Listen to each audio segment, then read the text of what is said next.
She says Cuba should release Alan Gross, a U.S. citizen jailed in Cuba. This is Democracy Now!, democracynow.org, The War and Peace Report. For more on the Cuban Five, we turn now to the award-winning filmmaker, author, Professor Saul Landau. He's made more than 45 films and written 14 books, many about Cuba. His latest film is called Will the Real Terrorist Please Stand Up?, about U.S. support for violent anti-Castro militants. I interviewed Saul Landau last week when he came to New York. I started by asking him why he made the film. Well, I went to Cuba in 1960 when I was a student because I was curious. I was curious to see how a guy who was so disobedient, Fidel Castro and his other revolutionaries, were going to last. I didn't think they could, and I went down to Cuba to check it out. And I met people my age who were running government ministries and sleeping 3 hours a night and using a lot more of their brains than I was using. And I was impressed by watching people making history. And I think, like many other people who went down there at the time, this place seemed really different, that they were going to make a different kind of a revolution, and it was going to have its impact. And I think it did have its impact on the world. But that's how I got there in the first place. And pretty soon I was working to stop the United States from invading Cuba, like a lot of people who had gone down there. And one of the first talks I gave was in New York City at Town Hall. And as I came out, a guy tried to cut me on the back with a razor, Cuban exile. I guess he took freedom of speech more seriously than I did. And subsequently, I made a film with Fidel Castro in 1968 for public television. It went on 69. And the theatrical release was supposed to happen in New York in 1970 at the Fifth Avenue Cinema. And I think it would have happened if somebody hadn't put 2 bombs in the theater. So that ended the opening in New York. So we were going to open it in Los Angeles, and the day before it was screened, the theater was burned down. The police determined it was arson. Nobody was caught in either case. Then Sandra Levinson, who was at that time a new director at the Center for Cuban Studies, was going to show it there. And the Center for Cuban Studies was bombed. This would have been 1973. In New York. In New York City. My next encounter with the Cuban terrorists was when my 2 colleagues, Orlando Letelier and Ronnie Moffett, were assassinated in Washington, D.C. by Cuban exiles working for the Chilean secret police now.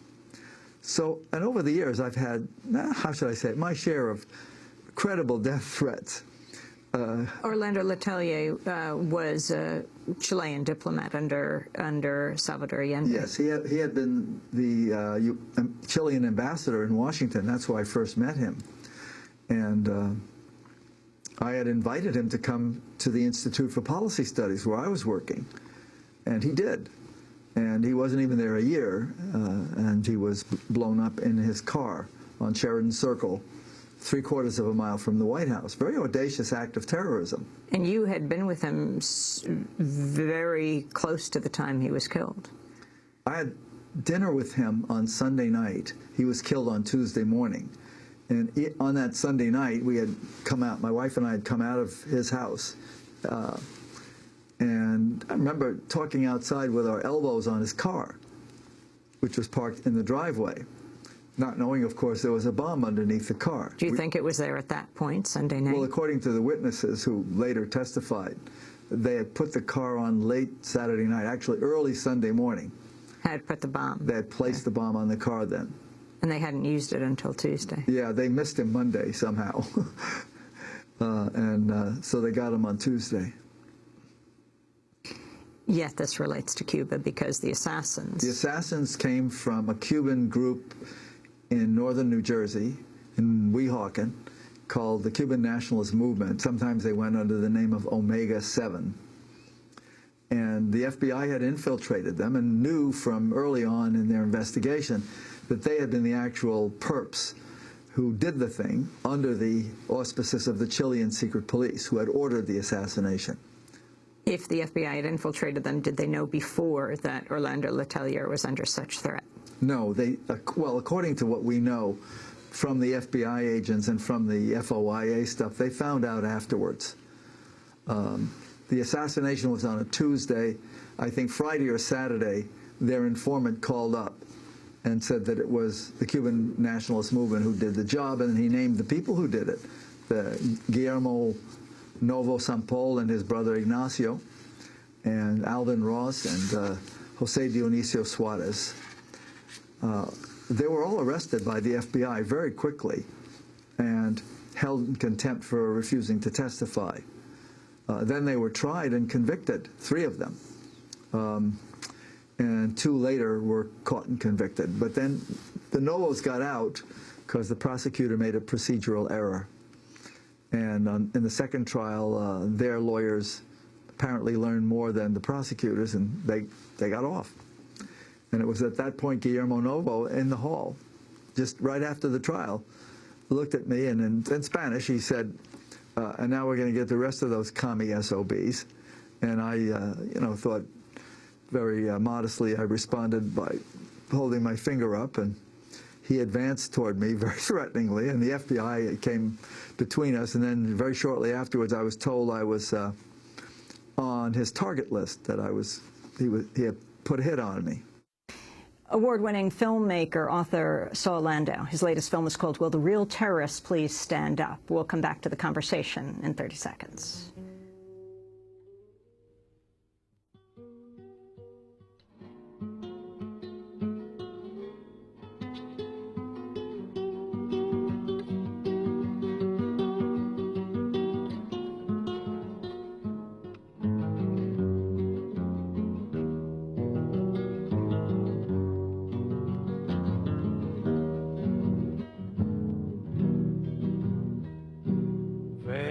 Cantando esta samba con redoble libertario, mataron al guerrillero Che. La Zamba del Che, Victor Jara. This is Democracy Now!, democracynow.org, The War and Peace Report. I'm Amy Goodman. As we return to Saul Landau, director of the new film, Will the Real Terrorists Please Stand Up?, which has been praised by, among others, Colonel Lawrence Wilkerson, the former Chief of Staff of Secretary of State General Colin Powell. I asked Saul Landau to talk about relations between the United States and Cuba. Well, I think that Cuba, in a sense, belongs in the Guinness Book of Records for disobedience. Because, let me go back to a little story. There was in 2006, I was in Cuba with Gore Vidal and John Burton, who was the president of the California Senate, had just retired. He was termed out of office, actually. And we were meeting with the person from the United States Interest Section in Cuba, which is the equivalent of an embassy, but it isn't an embassy because we don't have formal relations with Cuba. And Burton asked the man from the Interest Section, the U.S. diplomat, so, like, what did Cuba do to us again? And the man says, well, they violate human rights. And Burton says, oh, come on. He says, the Chinese killed thousands of Americans in Korea. The Vietnamese killed thousands of Americans in Vietnam. They both got single-party commie governments with stinking human rights records. So what did Cuba do to us again? And the man went on and on about Cuba violating human rights. Burton stormed out of the house. But there it is. What did Cuba do to us? Well, the answer, I think, is that they were disobedient in our hemisphere.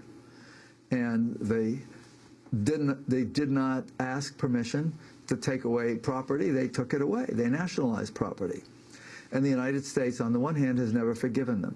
And on the other hand, it has hosted a strange kind of lobby. Maybe after 1981, we had an anti-Castro lobby in this country that was formed in part through the intervention of AIPAC, the American Israel Political Action Committee, who sort of taught them how to do it. And this is another... Why did AIPAC care? In fact, Israel has relations with Cuba. Well, they don't have... they have economic relations with Cuba. Israeli investment is obvious in Cuba, especially in citrus.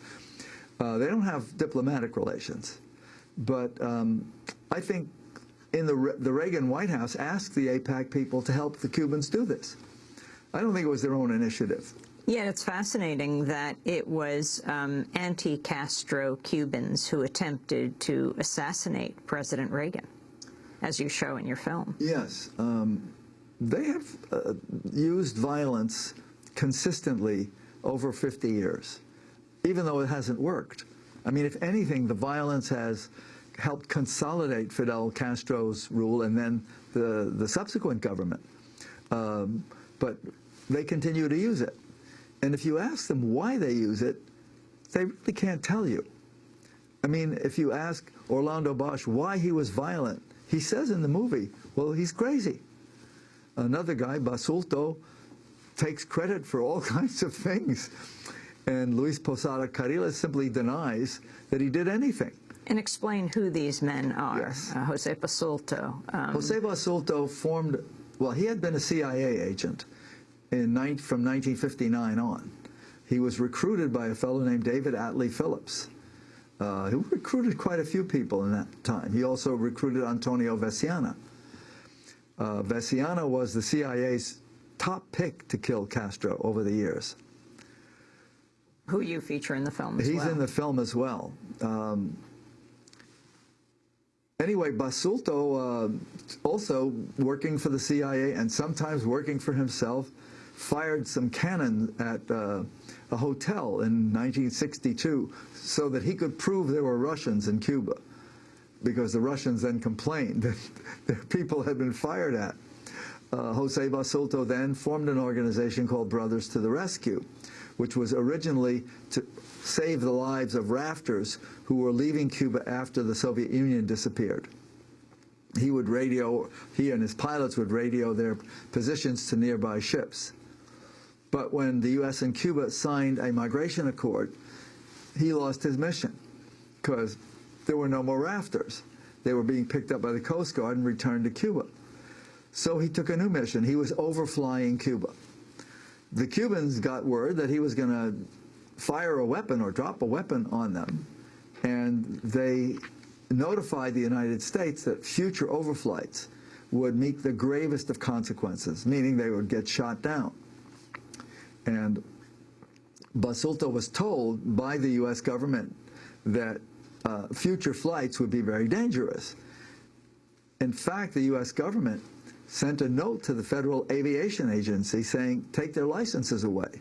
And the head of the FAA sent a note to the FAA chief in Miami saying, take their licenses away, don't let them fly. But the FAA chief in Miami did not follow orders. And they flew February 24th, 1996, and two of the three planes were shot down, pilots and co-pilots killed. And this brought about... Basulto escaped and flew back to Florida. Miraculously escaped. Clinton responded by signing the Helms-Burton bill, which drastically tightened the embargo and also codified it. That is, he transferred power from the executive to Congress, something that was very rarely done in the 20th century. So that was Jose Basulto. Yes. And then you mentioned Luis Posada. Luis Posada Carriles and Orlando Bosch had teamed up in 1976 in October to knocked down a Cuban airliner in the air, a passenger plane, which their agents successfully did over the island of Barbados. The agents were caught and they ratted on Posada Carriles and Orlando Bosch. They were both arrested in Venezuela. And then there was a long, complicated judicial process in which very little really happened. And then one of them was freed and came to the United States. President Bush I brought him in despite the complaints by the FBI and the Justice Department saying, don't let this guy in. He's a dangerous terrorist. Bush ignored them and let him in. I want to go to a clip of your film, Will the Real Terrorists Please Stand Up? And this is that moment that the Cubano Airlines, with 73 passengers on board, is hit.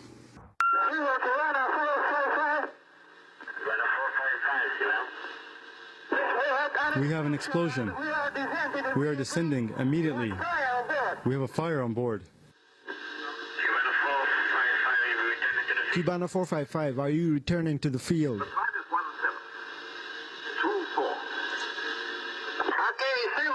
This is Cubana 455. We are requesting immediately landing. Close the door, close the door.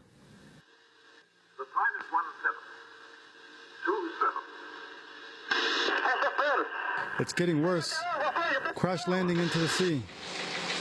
This is the CBS Evening News with Walter Cronkite. Good evening. 9 days ago, a Cuban passenger jet en route from Barbados to Havana crashed into the sea following an onboard explosion. 73 persons, 57 of them Cuban, were killed.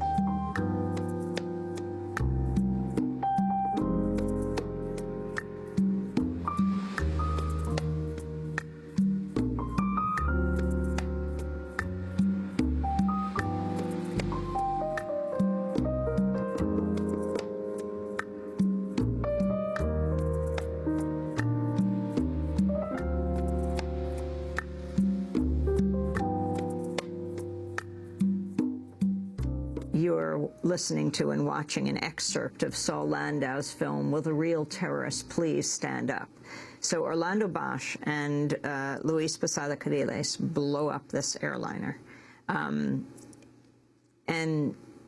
they ultimately live freely in Miami.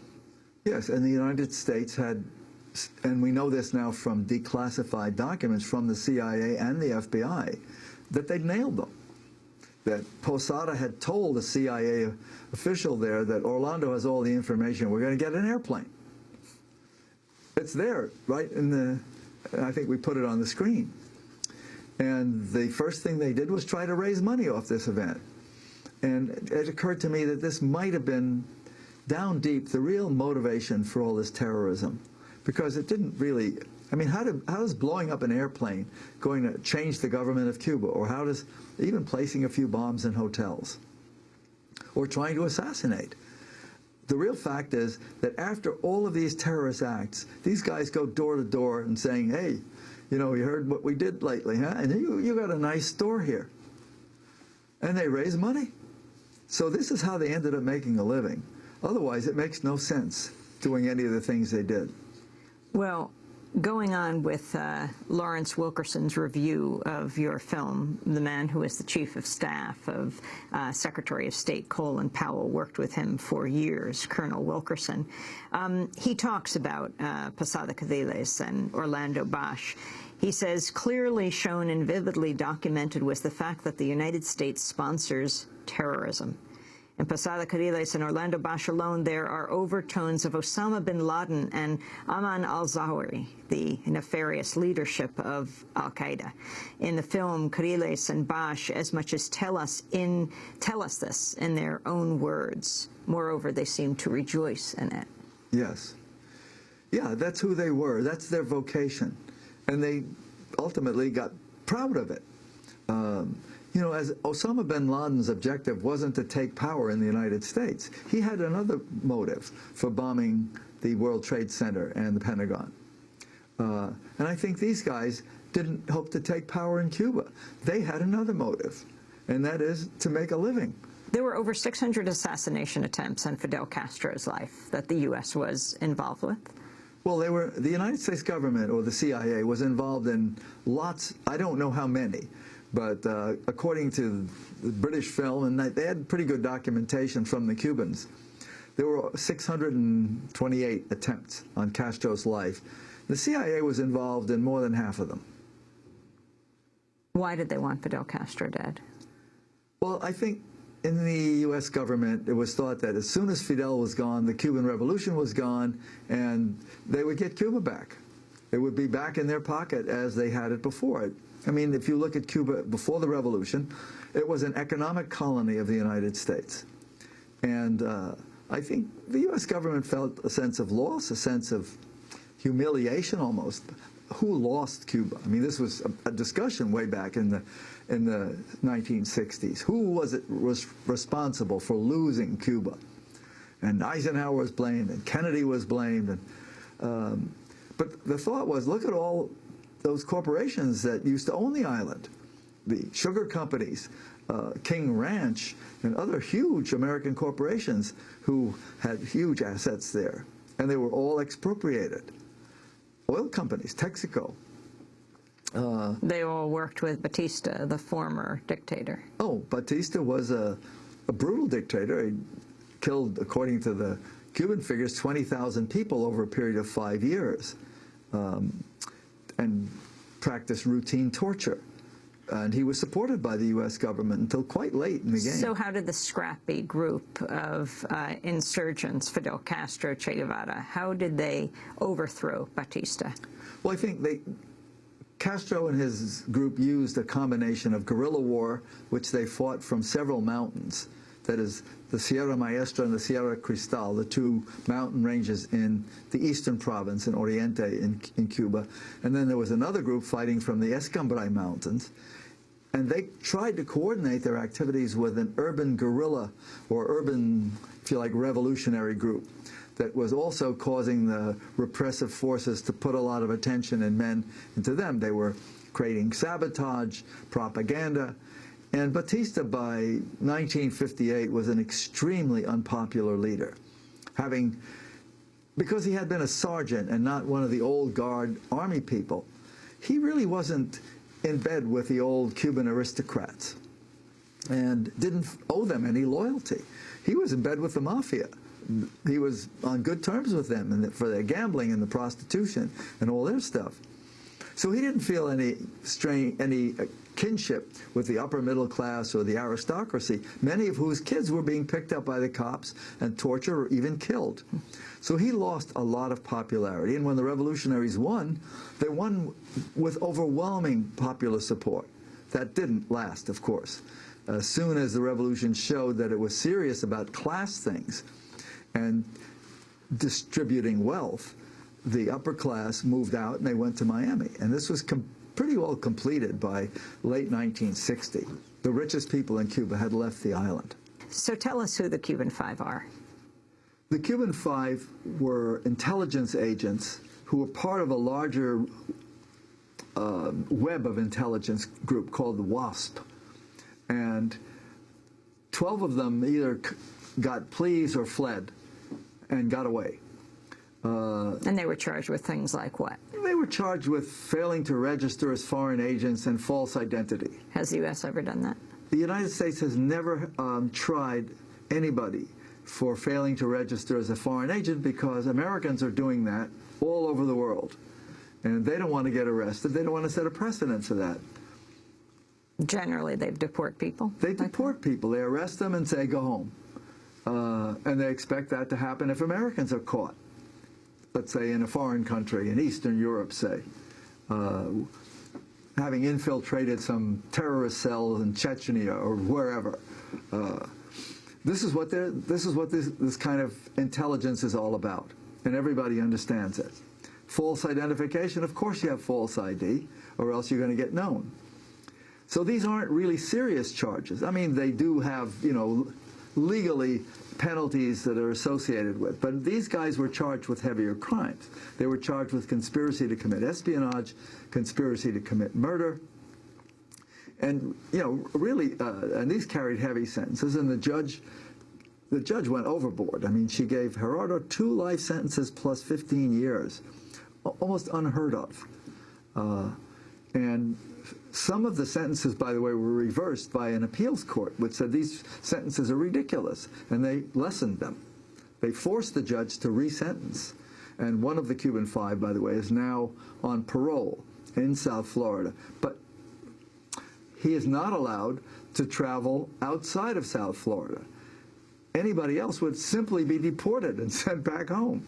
The other 3, outside of Gerardo, how many years do they still have to serve? One of them has a life sentence. One will be out in about 4 or 5 years, and another in about 8 or 10. So murderers and rapists get far more lenient sentences. Yes. Yeah, these guys have gotten super maximum sentences. Saul Landau, is there any deal being made behind the scenes to free the Cuban Five in exchange for, who is Cuba holding that the U.S. would be interested in releasing? Well, the Cubans caught a man named Alan Gross, who was working as a contractor for a company that was contracted with AID, the State Department. And their job essentially was to promote regime change in Cuba. And it says so in the legislation. And they got the money to do this. Alan's job was to set up dissidents with super sophisticated satellite communication systems that would work through satellite phones and laptops that were untrackable and impenetrable. And I really don't think that he was trying to keep the Cubans from learning our secret matzo ball recipe. The excuse is he's innocent. All he was trying to do was help the Jewish community get better internet access. This is total nonsense. That was being alleged. Yes, and there's still, I mean, Hillary Clinton is still saying this, that he's innocent. Even his wife says now he was guilty. What do you mean? Well, Hillary says all he was trying to do was help the Jewish community get internet access. This is nonsense. Why is the wife saying he's guilty? Did he have an affair in prison? No. His wife's saying he's guilty because I think she's changing strategy. Alan Gross's defense has been he's innocent. Then came an article in the Associated Press by Desmond Butler, mid-February of this year. Somebody leaked to him his trip reports. That is, Alan had made, this was his 5th trip to Cuba. And each one he details how he smuggled in illicit equipment using other Jews who were going down on religious missions. He had asked them to put little pieces of the equipment in their backpacks to get it through customs in Cuba, which he then reassembled. And he bought a SIM card, which made the system untrackable. In other words, these people could communicate with each other without Cuban counterintelligence finding out where they were. And that's why I said, I don't think it was just to protect our matzo ball recipe. This was something deeper. Alan had done this in Iraq, and he had done it in Afghanistan. So he had a track record. Did he know what he was doing in terms of what the ultimate goal was? Who knows? I don't know, and I don't think it's relevant. But he knew he was violating Cuban law. The Cubans got his laptop, they got his hard drive, they got his flash drive. Well, and didn't they they got all his follow him equipment. all through Cuba so that they could track all the people he was talking to before ultimately they arrested him when he was leaving at the airport? Alan was picked up after the first agent he talked to. The first Cuban he talked to was a state security agent masquerading as a religious person. And that was it. He was picked up, and the Jewish community that he went to once immediately called the cops on him. So Alan was identified, and the Cubans followed him everywhere he went and got a list of all the people he visited, and now will have all of his equipment to boot. So I think there's something that's possible that, how should I say it, reciprocal humanitarian gestures are now possible. The Cubans could free Alan Gross, and President Obama could free the Cuban Five. Saul Landau, director of the new documentary Will the Real Terrorists Please Stand Up? He's made more than 45 films and written 14 books, many about Cuba. If you'd like a copy of our show